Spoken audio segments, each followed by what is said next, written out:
대통령 면담에서 그 공정성 담보 대안을 마련하겠다 하셨는데 그 구체적으로 대안이 어떤 거 있을까요? 오늘은 어쨌든 제가 사직서를 제출하고 어제 대통령 뵙고 면담하고 정식으로 출근하는 날이어서 제가 준비한 이야기 먼저 하고 여러분들 말씀 듣도록 하겠습니다. 좀 틀리면 안 되니까 보면서 할게요. 어제 대통령님께서 70분 동안 시간을 할애해서 검찰의 의견을 경청해 주신 것은 큰 의미가 있다 이렇게 생각합니다. 대통령님 말씀처럼 검찰의 의견을 질서 있게 표명하고 또 국회의 권한을 존중하면서 검찰 구성원을 대표하여 제가 국회에 직접 의견을 제출하도록 하겠습니다. 사법부에서도 이 법안에 대해 근본적으로 형사 절차를 바꾸는 내용이라 정당성, 전문가의 다양한 의견, 국민 기본권 보호와 사회 안전 보장이라는 기본 가치에 미치는 영향, 검찰의 민족 통제 필요성, 수사 전체에 미칠 영향, 해외 유사 법률 비교 등 재반 사정을 국회에서 면밀히 살펴 개정 내용을 결정해야 한다는 의견을 국회에 제출한 것으로 보도가 되었습니다. 검찰 구성원들의 지혜와 힘을 모아서 최선을 다해 국회 의견을 내도록 하겠습니다. 검찰총장 중심으로 의견을 내라는 대통령 말씀이 있으셨는데 네네. 오늘 열리는 평검사 회의에 대해서는 그런 면에서 좀 어떻게 보십니까? 평검사 회의는 검사들이 자발적으로 그것도 일과 이후에 모여서 의견을 내는 것이라서 제가 어떤 왈가왈부하거나 어떤 결정을 주도할 수 있는 입지는 아니고 그래서도 안 된다고 생각합니다. 다만 이러한 재반 사정을 충분히 살펴서 충분히 토의하고 논의해서 현명한 결론을 내줄 것으로 기대하고 있습니다.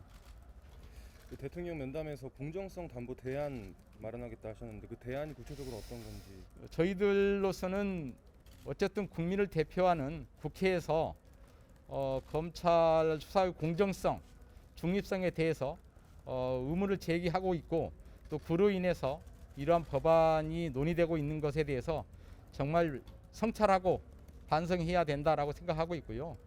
거기에 대한 응답으로 말씀을 여러 번 드렸습니다만 어제 대통령님께도 보고를 드렸고요. 하여튼 국회에서 검수완박 법안보다는 더 효과적으로 국회의 권한을 통해서 검찰 수사의 공정성, 중립성을 확보하는 방안도 강구해 볼 수 있을 것이고 또 이러한 것을 논의하기 위한 국회 법사위 내에 형사사법 제도개혁 특별위원회 같은 경우가 있다면 저희도 충분히 참여할 생각이고요.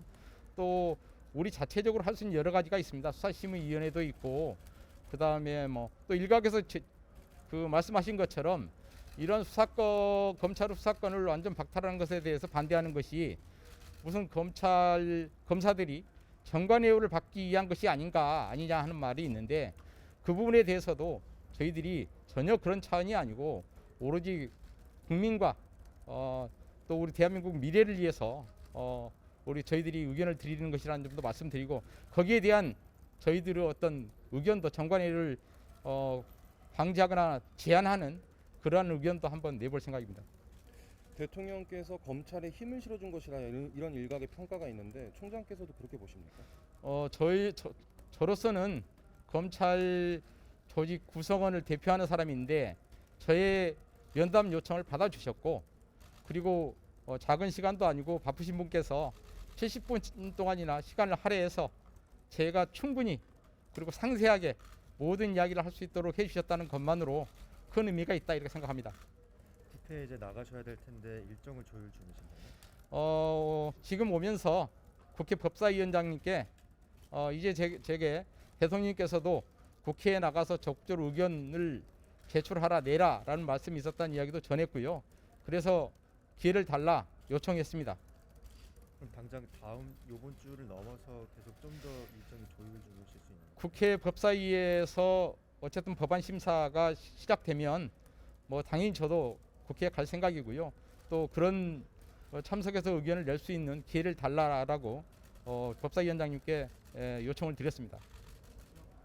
공정성을 담보하시겠다는 대안을 좀 더 구체적으로 더 설명해 주실 수 있으실까요? 지금 뭐 이런 생각은 검수완박 법안보다는 예를 들어서 검찰 수사의 공정성, 중립성 확보를 위한 특별법 같은 것을 국회에서 개정하는 방법도 있을 것 같고요.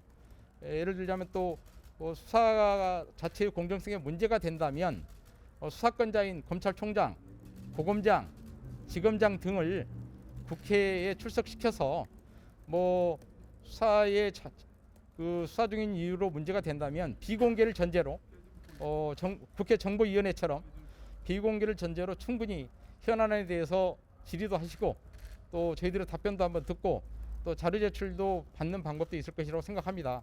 그 외에 뭐 제가 말씀을 드렸습니다만 국회에서 탄핵 소추 의결하면 그 해당 대상자는 공직자는 그 직무가 정지가 됩니다. 라는 큰 헌법상의 권한도 갖고 계시기 때문에 그러한 절차를 활용하는 방법이 있을 것 같고요. 정말로 수사 기소를 분리하는 것이라면 2019년에 수사 기소 그 검찰 개혁을 할 때 핵심 쟁점은 수사 지휘와 수사권을 어떻게 균형 있게 할 거냐 문제였는데 그때 수사 지휘를 없애는 대신에 검찰 수사권을 남겼었습니다. 그렇다면 이제 다시 한번 논의를 해서 검찰 개혁이 필요하다고 한다면 그러면 수사 지휘는 부활하고 수사권은 없애는 것도 한번 논의해 볼 수 있다. 그러나 그 부분에 대해서는 어쨌든 2019년도에 논의했던 것이 있으니까 연장선상에서 다시 사법개혁특별위원회처럼 특별한 기구 위원회를 두어서 거기서 충분히 심도 있게 논의해야 된다라는 생각이고요.